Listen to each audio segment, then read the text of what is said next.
My sister flat out lied to my parents, saying I was a prostitute who slept with all the neighbors. When they finally found out I was actually selling drugs to them, I ended up homeless at 15. Hey, everyone. I don't usually post here, but I'm at my wit's end and really need some advice. I'm Emily, I'm 15 years old, and what was supposed to be a chill family vacation to Florida turned into an absolute disaster. The whole mess centers around my 12-year-old half-sister, Sophie. Let me set the scene for you. We rented this huge house near the beach. Just me, my dad, my stepmom Rachel, and Sophie. At first, everything seemed fine. My dad had this whole plan. We'd hit the theme parks, spend some time at the beach, and just relax as a family. Sounds great, right? Well, not so much. See, Sophie and I don't get along. She's always been my dad's golden child, the type who pouts until she gets her way, while I'm the afterthought. Things went south one afternoon after we got back from Disney World. We were all wiped out, and I was just sitting on the couch, scrolling through my phone, minding my own business. That's when Sophie plopped down next to me and started poking fun at me out of nowhere. She called me boring, made fun of my friends, and wouldn't let up.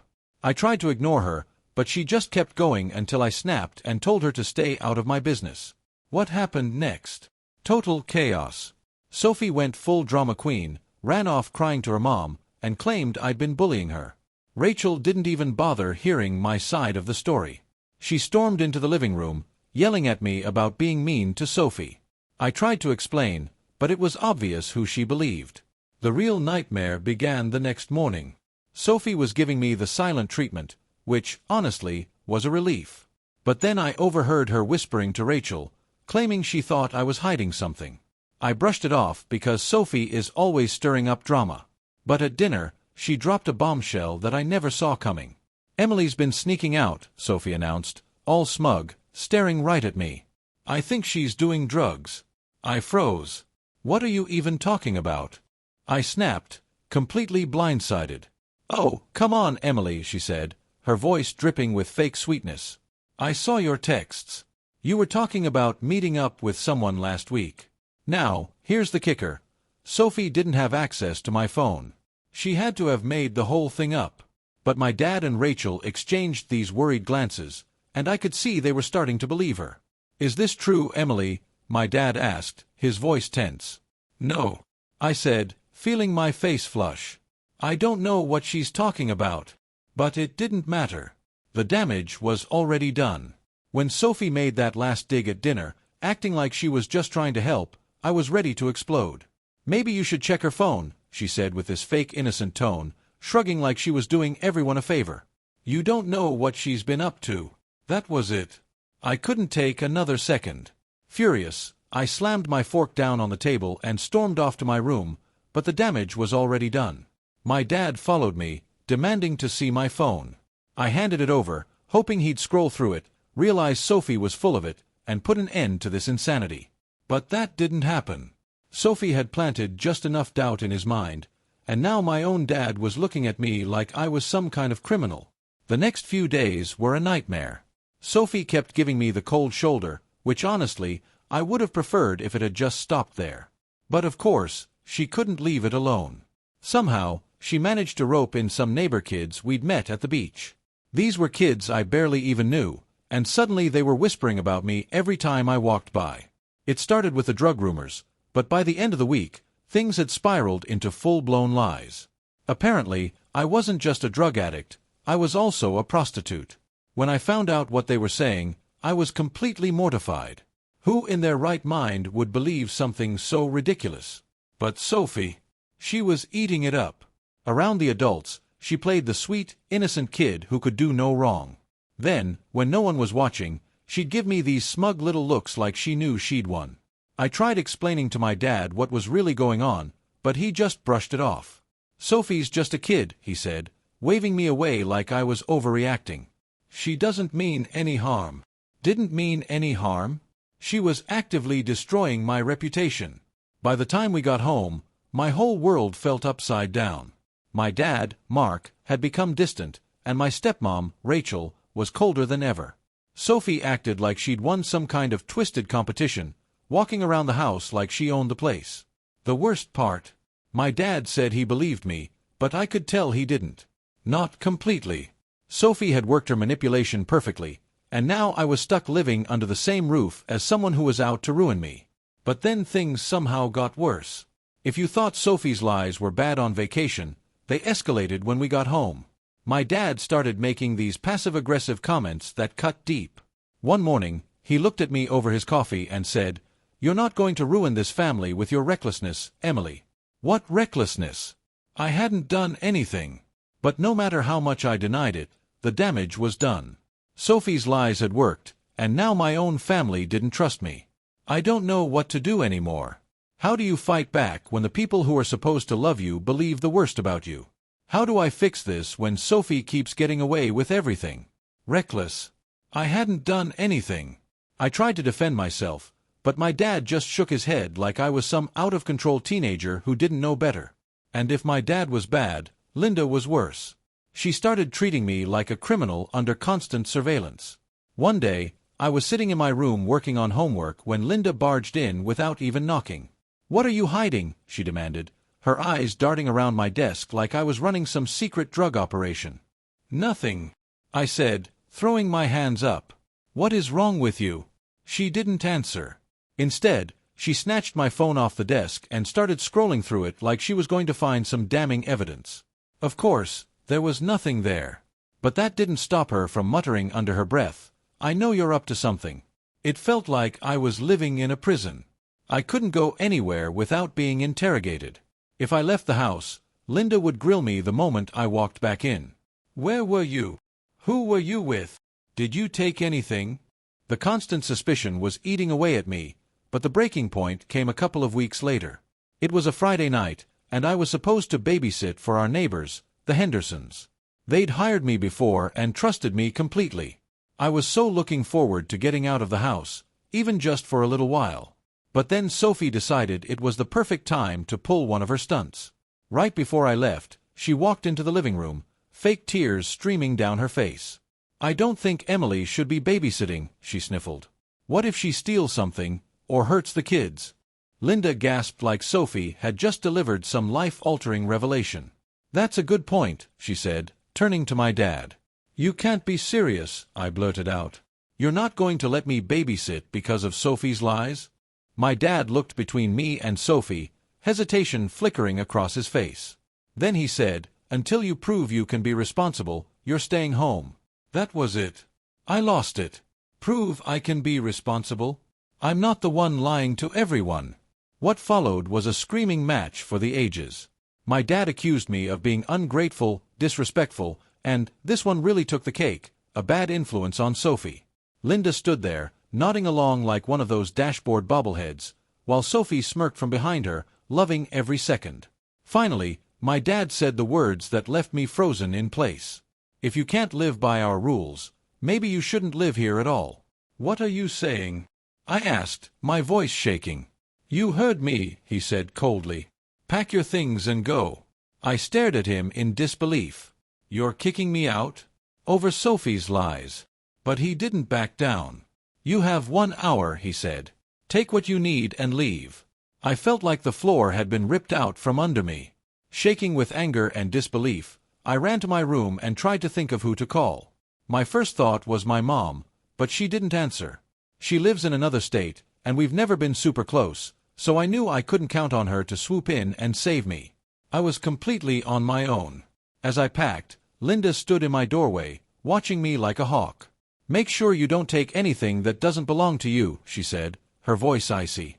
I wanted to scream, to yell at her for how unfair this all was, but I bit my tongue. I stuffed a few clothes and personal things into my backpack, trying to hold myself together as my whole world came crashing down. I packed up my clothes, my laptop, and a few personal things, and left without looking back. It was late, I didn't have much money, and I had no idea where to go. Out of desperation, I called my best friend, Jenna. She and I had been inseparable since middle school, and her family had always been kind to me. When I explained what happened, she was horrified. "Come over," she said immediately. "My parents will understand." Her dad, Mr. Collins, even came to pick me up. During the drive to their house, he kept shaking his head in disbelief. "I can't believe your own family would do this to you," he muttered. When we got there, the Collinses welcomed me with open arms. They set me up in their cozy guest room and told me I could stay as long as I needed. For the first time in weeks, I felt a sense of safety. But that relief didn't last long. The next morning, my phone blew up with texts from Linda. "Where are you? You need to come back and apologize. Your dad is furious with you." I ignored her messages, but then Sophie chimed in. "I hope you're happy. You've ruined everything. Ruined everything. I was the one who got kicked out." It felt like a cruel joke. Mrs. Collins must have noticed how shaken I was because she sat me down at the kitchen table that afternoon. "Emily, I know this is hard," she said gently, "but you can't let them manipulate you. You've done nothing wrong." She was right, of course, but it didn't make it any easier. I couldn't stop replaying everything in my head, especially how my own father had chosen Sophie over me. The betrayal cut deeper than anything. Then, a few days later, the situation somehow got even worse. Jenna's little brother, Max, came home from school and told me that Sophie had been spreading more lies. Apparently, she was telling everyone that I'd run away because I got caught selling drugs. When I heard that, I nearly lost it. I wanted to march straight back to my dad's house, confront her, and force her to admit the truth. But what was the point? She'd just play the victim, like she always did, and I'd end up looking like the bad guy all over again. Instead, I decided to focus on rebuilding my life. The Collinses were incredible. They helped me figure out my next steps and gave me the space I needed to start over. I began looking for a part-time job to get back on my feet and made sure to stay on top of my schoolwork. But every single day, I was haunted by what happened. How do you move forward when your own family turns against you? Hi, it's Emily again.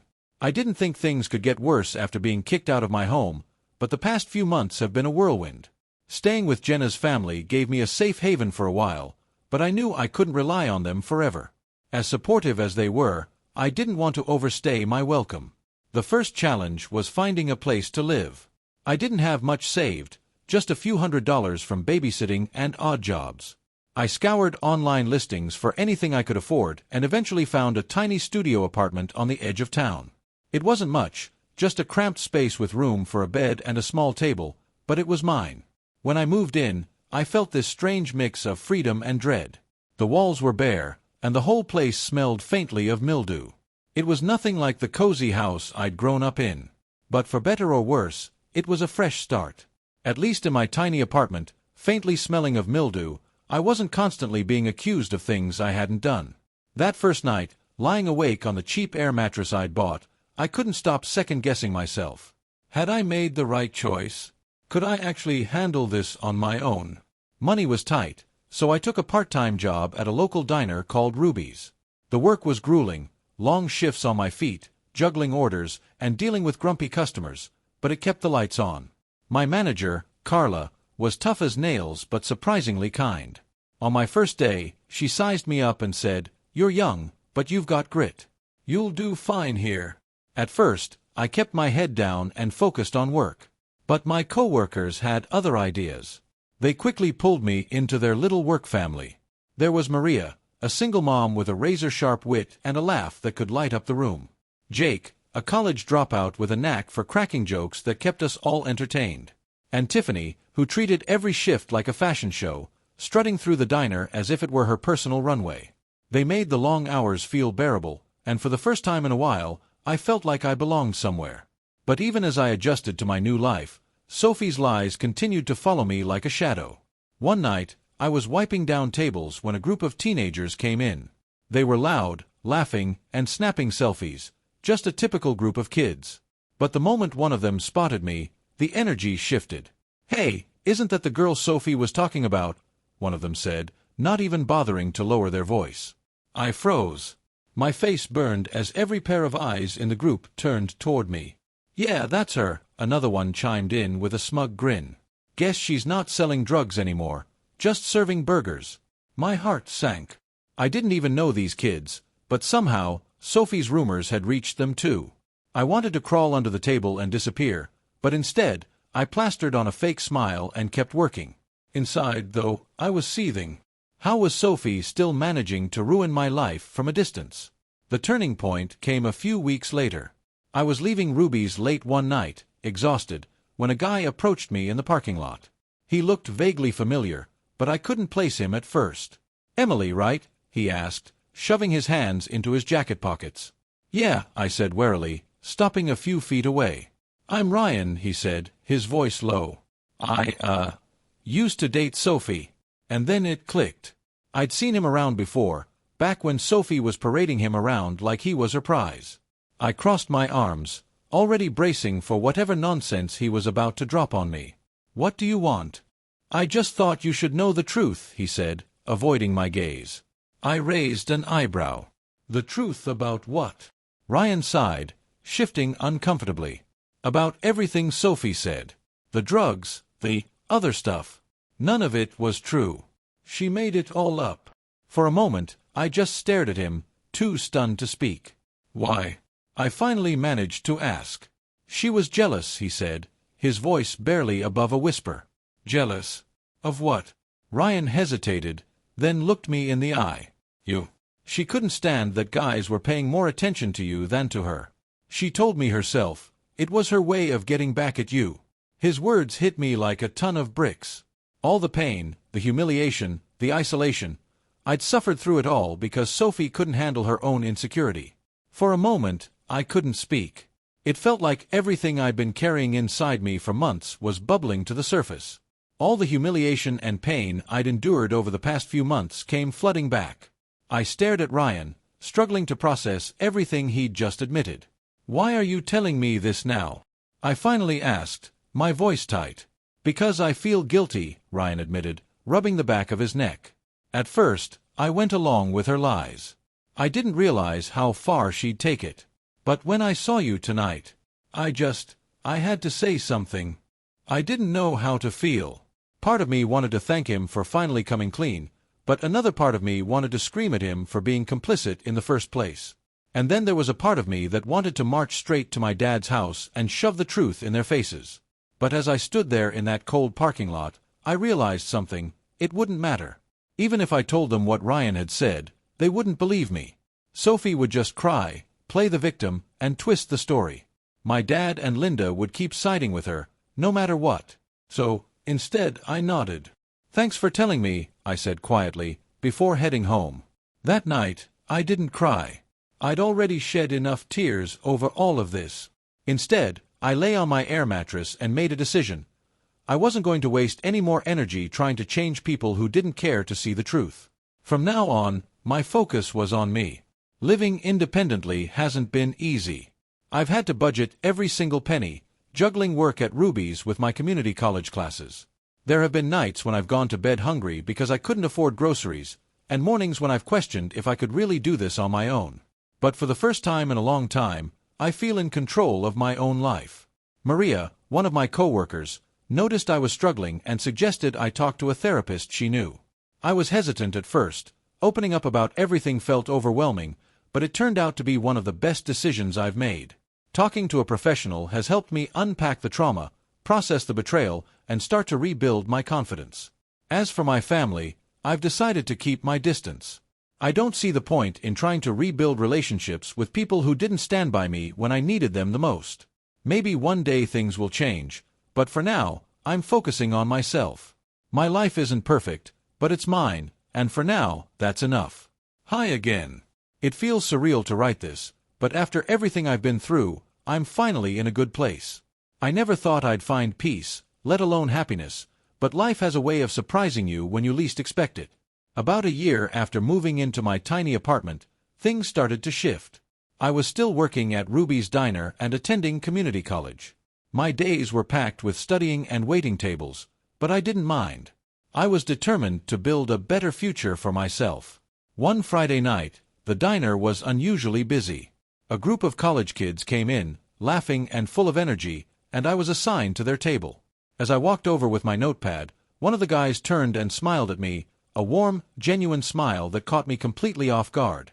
"Hi," he said, his eyes meeting mine. "I'm Alex. What's your name?" I wasn't used to customers being so friendly. Most of the time, they were impatient or rude. His kindness threw me off for a second, and I felt my cheeks heat up. Emily, I said, stumbling over my words slightly. Alex's smile widened. Nice to meet you, Emily.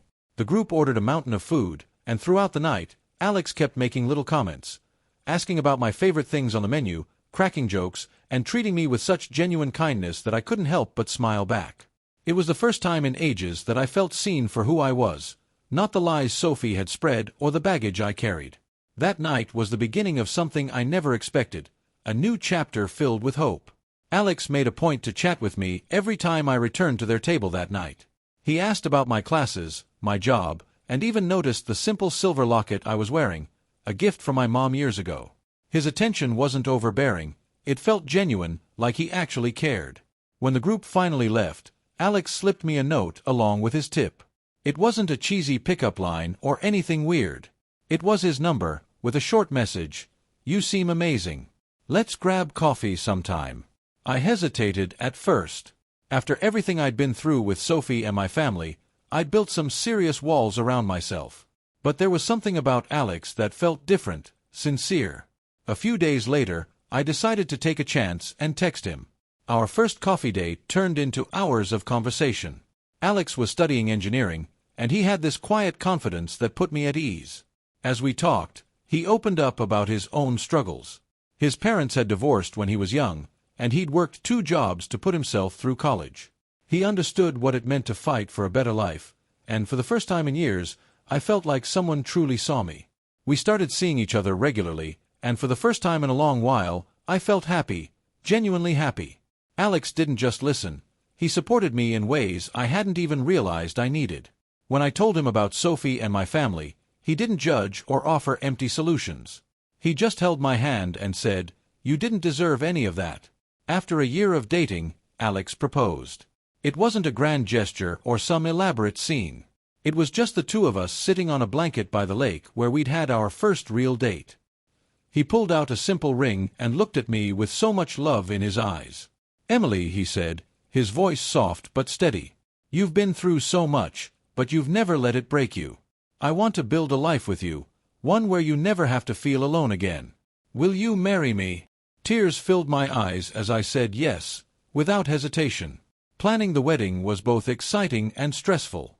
We wanted to keep it small, just close friends and family, but when it came time to write the guest list, I hit a wall. One night, as we sat at the kitchen table going over names, Alex noticed how tense I was. "What's wrong?" he asked, his hand brushing mine. I sighed, staring at the list. "It's my family. I don't know if I should invite them." Alex reached for my hand and squeezed it gently. "It's your day, Emily. You don't owe anyone an invitation, especially if they've hurt you." He was right, but the decision wasn't that simple. Deep down, I still wanted some kind of reconciliation with my dad. Despite everything, he was my father, and part of me clung to the hope that he might finally see the truth and take my side. In the end, I decided to invite Mark and Linda, but not Sophie. I knew it would stir up drama, but I wasn't willing to let her ruin another chapter of my life. When I sent out the invitations, I braced myself for the backlash. Sure enough, it didn't take long. The next day, Linda called me, her tone sharp and accusatory. "How could you not invite Sophie?" she snapped. "She's the reason I had to leave in the first place," I said, trying to keep my voice steady. "This is my wedding, Linda. I want it to be about love, not lies." "Well, if Sophie isn't invited, maybe we shouldn't come either," she snapped. Her words stung more than I expected. I took a deep breath, trying to keep my composure. "That's your choice," I said quietly, and hung up. For weeks, I didn't hear a word from them. I tried to focus on the positives, choosing flowers, finding the perfect dress, and planning every detail of my special day with Alex. But their silence lingered in the back of my mind like a cloud I couldn't quite shake. Then, a week before the wedding, my dad called. "Emily," he began, his voice hesitant. "Linda and I talked, and we've decided to come. We don't want to miss this." I should have felt relief or happiness, but something about his tone felt off. It wasn't excitement or warmth, it was obligation. Still, I thanked him and tried to hope for the best. The wedding day was beautiful. We held the ceremony in a small garden, surrounded by friends and Alex's loving family. When Mark and Linda arrived, I felt a pang of nervousness. They were polite but distant, and I couldn't shake the feeling that they weren't there to celebrate but simply to make an appearance. During the reception, I spotted them in a quiet corner, talking in hushed tones. Their expressions were unreadable, but they stayed apart from the laughter and joy filling the room. They left before we even cut the cake. It wasn't the reconciliation I'd secretly hoped for. But as I stood there with Alex, watching our friends laugh and dance under the string lights, I had a realization. I didn't need their approval to be happy. For the first time, I felt truly at peace. This was my life now, a life I had built, and that was enough. Hi again. I wish I could say my wedding brought healing or closure with my family, but instead, it became the breaking point. It's strange how one event can redefine relationships forever. A few months before the wedding, as Alex and I were finalizing the guest list, I made the difficult decision not to invite Sophie. I agonized over it, knowing it would stir up drama. But I couldn't risk her turning my wedding into yet another circus. Alex supported me completely. "This day is about us, not anyone else," he said, holding my hand as I went back and forth on the decision. The backlash came faster than I expected. A week after the invitations went out, my dad called. He didn't even bother with a greeting. His tone was sharp, the kind he used when he wanted to make sure I knew I was a disappointment.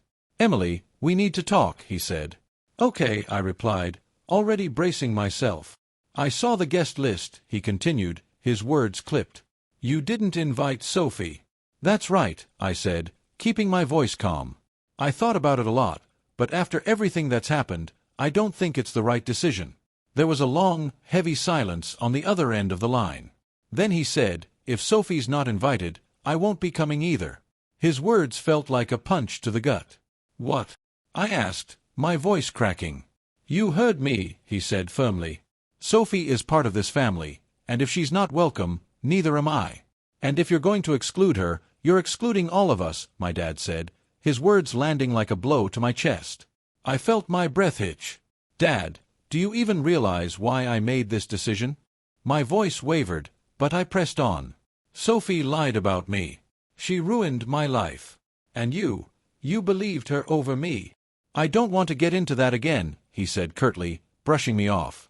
"What's done is done. But this is your wedding, Emily. You're supposed to bring the family together, not tear it apart." I could hardly believe what I was hearing.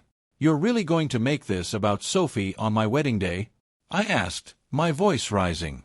"This is your choice, Emily," he said coldly. "But if you leave Sophie out, you're leaving us out too." I couldn't take it anymore. Without another word, I hung up and stared blankly at the wall, replaying the conversation over and over in my head. It wasn't just about Sophie. It was about all the years I'd spent being overlooked, blamed, and doubted by the very people who were supposed to love me unconditionally. When Alex came home that night, he found me sitting on the couch with tears streaming down my face. His brow furrowed as he knelt in front of me. "What happened?" he asked softly. I explained everything, my voice shaking. "He's giving me an ultimatum," I said. "Either I invite Sophie, or he won't come." Alex's expression darkened. "Emily, you don't deserve this," he said firmly. "He's trying to manipulate you, just like always." I nodded, wiping at my cheeks. "I know. But it still hurts. I wanted him to be there." Alex took my hands in his grip warm and reassuring. "I know you did," he said gently. "But this day is about us. We don't need anyone there who can't respect that." In the days that followed, I wrestled with my decision. A part of me wanted to give in, to invite Sophie, just to keep the peace. But every time I thought about it, I remembered all the times I'd bent over backward for my dad's approval, only to be met with disappointment. It was never enough, and I knew this wouldn't be any different. Finally, I made up my mind. I called my dad back. "Dad," I began, my voice steady this time, "I've made my decision. Sophie isn't invited. And if that means you won't come, then so be it." He didn't try to argue. There was only a long, cold silence before he said, "I hope you know what you're doing," and hung up. The weeks leading up to the wedding were bittersweet. On one hand, I was overjoyed to be starting my life with Alex. On the other, there was a lingering sadness that my dad wouldn't be there. Linda sent a few guilt-tripping texts, trying to pressure me into changing my mind, but I ignored them. I was done bending for people who wouldn't meet me halfway. When the wedding day arrived, it was nothing short of magical. We held the ceremony in a small garden surrounded by friends and Alex's loving family. As I walked down the aisle, a wave of emotion swept over me: joy, love, and a twinge of sadness for the family who chose not to be there. But when I looked into Alex's eyes, everything else faded away. In that moment, I realized something profound. I didn't need my father's approval to be happy. I was building a new family with someone who truly loved and supported me. And for the first time, I felt free. "Because we need you," my dad said, his voice breaking. "Linda and I are struggling. Sophie keeps asking for you. She says she wants to make things right." I sat there, gripping the phone tightly, trying to process what I'd just heard. Sophie had tried to kill herself. The same Sophie who had lied about me, ruined my reputation, and manipulated our family to the point that I'd been forced out of my own home. Now, she was the one in pain, and my dad, who had stood by her side through everything, was reaching out to me for help. "Why now?" I asked, my voice flat. "After everything, why do you think I can help her?" "Because she needs you," he repeated. "And we don't know what else to do." I felt a whirlwind of emotions: shock, sadness, anger, all crashing into me at once. A part of me wanted to hang up and never look back. After everything they'd put me through, I owed them nothing. But another part of me, the part that still remembered the bond Sophie and I had when we were kids before everything fell apart, felt a pang of guilt. "I need to think about it," I said finally, not trusting myself to say more. "Please, Emily," he said, his voice breaking again. "We're desperate." I hung up without responding and sat in silence for a long time. When Alex got home that evening, I told him everything. He listened quietly, his expression soft but concerned. "What do you want to do?" he asked gently. "I don't know," I admitted. "A part of me wants to help. But I'm still so angry. After everything she's done, why should I be the one to save her?" Alex took my hand and gave it a reassuring squeeze. "You don't have to decide right now. But whatever you choose, make sure it's what you want, not what they expect from you." That night, I barely slept, torn between the urge to protect myself and the lingering guilt of turning my back on someone who might truly need me. The next morning, I called the rehabilitation center and asked to speak with Sophie. It wasn't an easy decision, but I needed to hear from her directly before I could decide anything. When Sophie came on the line, her voice was faint and trembling. "Emily," she asked, as if she couldn't believe I'd actually called. "It's me," I said, my tone cautious. "Dad told me what happened." There was a long silence before she whispered, "I'm sorry, Emily, for everything.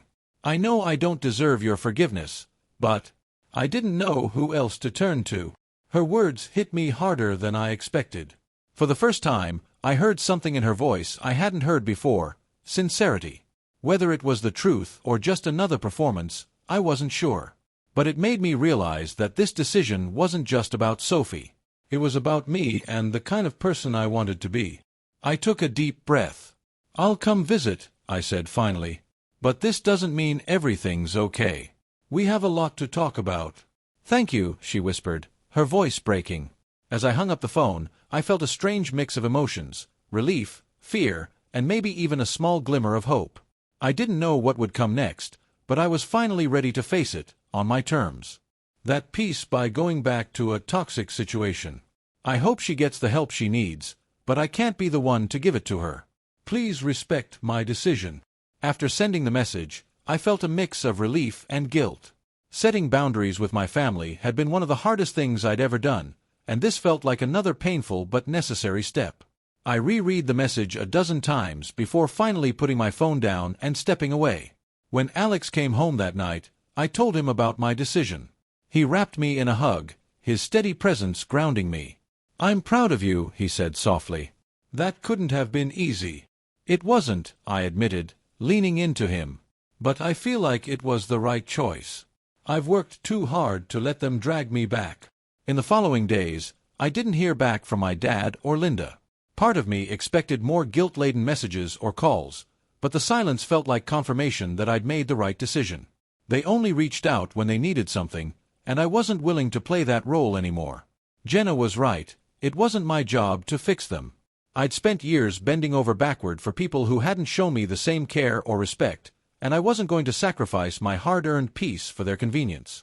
As for Sophie, I truly hoped she could heal and find her way. But her path wasn't mine to walk. I'd spent so much of my life being defined by her lies and manipulation, and for the first time, I was free of it. Every day with Alex in our new city feels like a step forward.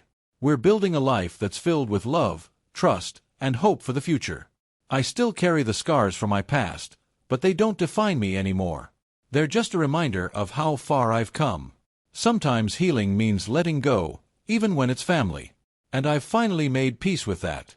I give Sophie another chance, emphasizing how much she had grown and how important it was for the family to come back together. The email was long and filled with emotional appeals, but it left me feeling more drained than hopeful. I read it over twice, trying to find the sincerity in her words, but all I felt was the same old pressure to bend to their needs. It wasn't about what I needed or how they had hurt me, it was about making things easier for them. I closed the email and sat at my desk for a long time, staring blankly at my computer screen. When I got home that evening, I showed the email to Alex. He read it carefully, his brow furrowing as he scrolled. "What do you think?" I asked, though I already knew the answer. "I think they're still trying to pull you back into their orbit," he said honestly. "Have they apologized? A real apology, not just excuses or guilt trips?" I shook my head. "No, not really." "Then what's changed?" he asked gently.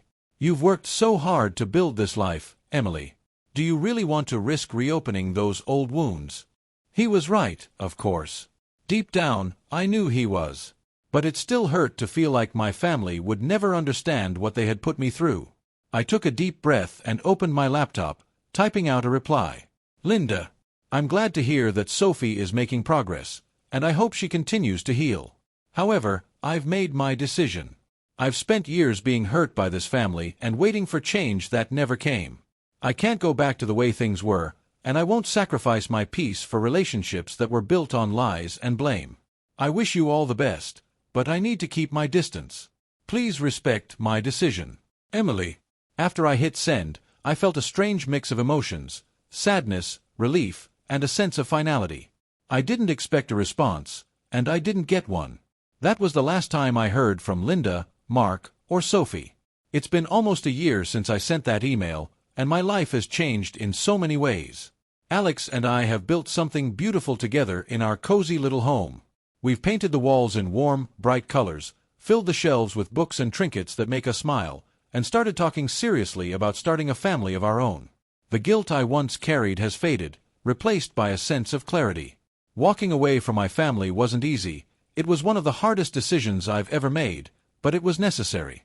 One Saturday morning, while unpacking the last of our moving boxes, I came across an old photo of my dad and me. I was a little girl, laughing on a swing, and he was behind me, pushing me with a big smile on his face. For a moment, I felt a pang of sadness for what we used to have. There was a time when I felt like I was his whole world, but that time was gone. I had to accept that the father I'd once adored didn't exist anymore. Alex found me sitting on the floor, staring at the picture. "What's that?" he asked, kneeling beside me. "Just an old memory," I said, handing him the photo. He studied it for a moment before setting it aside and taking my hand. "You've been through so much, Emily," he said gently. "But you're not that little girl anymore. You're stronger now." He was right.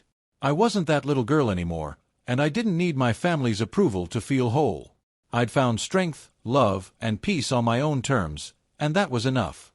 Sometimes healing means letting go, not just of the people who hurt you, but of the hope that they'll ever truly change. It's a hard lesson, but it's one I've finally learned. And for the first time, I'm free. It's true, this journey has been nothing short of intense. Cutting ties with the people who were supposed to love me the most wasn't just a decision, it was a battle with myself, with the guilt, the sadness, and the lingering hope that things might someday change. Linda's email hit me harder than I expected. She said it was time to put the past behind us, as if years of lies, betrayal, and neglect could be brushed aside with a few words. I wanted to believe her.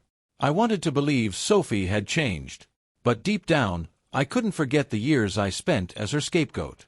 The pain didn't just vanish because she was finally facing her own struggles. When I replied, My words were carefully chosen. Linda, I'm glad to hear Sophie is doing better. I truly hope she continues to heal, but I've moved on from that chapter of my life. Please respect my decision to maintain distance. The moment I hit send, I blocked her email. Not out of spite, but to shield myself from any further attempts to manipulate my emotions. As much as it hurt, I had to let go of the past and stop reopening wounds that were finally starting to heal. Mark's silence after I refused to help with Sophie's rehab spoke volumes. I considered reaching out to him, but every time I came close, I'd hear his voice in my head, defending Sophie, diminishing my pain, and dismissing me like an afterthought. I knew any attempt to reconnect would lead to more heartache. Cutting ties wasn't just a clean break, it was a grueling process. There were nights I questioned myself. Was I heartless for walking away? Should I have stayed and fought harder for their love? But Alex, steady and unwavering, reminded me time and again, protecting your peace isn't selfish, it's survival. I poured my energy into rebuilding myself. Work became my sanctuary, and earning a promotion felt like proof that I was capable of thriving on my own. Alex and I started shaping a future that was completely ours, free of the chaos and dysfunction I'd left behind. The turning point came when we hosted a dinner party for our closest friends. As laughter echoed around the table, I realized how much I'd been carrying for so long. The constant ache of my family's rejection had become part of me, but in that moment, I finally let it go. Toward the end of the evening, Alex raised his glass and said, "To Emily, the strongest person I know. Here's to leaving the past behind and building the future we deserve." Tears filled my eyes, but they weren't from sadness. They were from the profound realization that I was no longer defined by the pain my family caused. I'd reclaimed my life. Since then, life has been a steady climb. Alex and I are planning a trip to Europe, a dream that once felt impossible. We've started talking about having kids someday, though for now, we're savoring the freedom we've worked so hard to create. As for my family, they've become a chapter I've closed. I don't know if Mark or Linda will ever understand why I made the choices I did. I don't know if Sophie will ever truly take responsibility for the pain she caused. But none of that matters anymore. What matters is that I'm free. Free of the guilt, the dysfunction, and the endless cycle of trying to fix something that was never mine to fix. If you're reading this and struggling with toxic family relationships, know this: it's okay to walk away. It's okay to put yourself first, even if it feels selfish. You deserve peace. You deserve happiness. And sometimes, finding those things means closing the door and never looking back.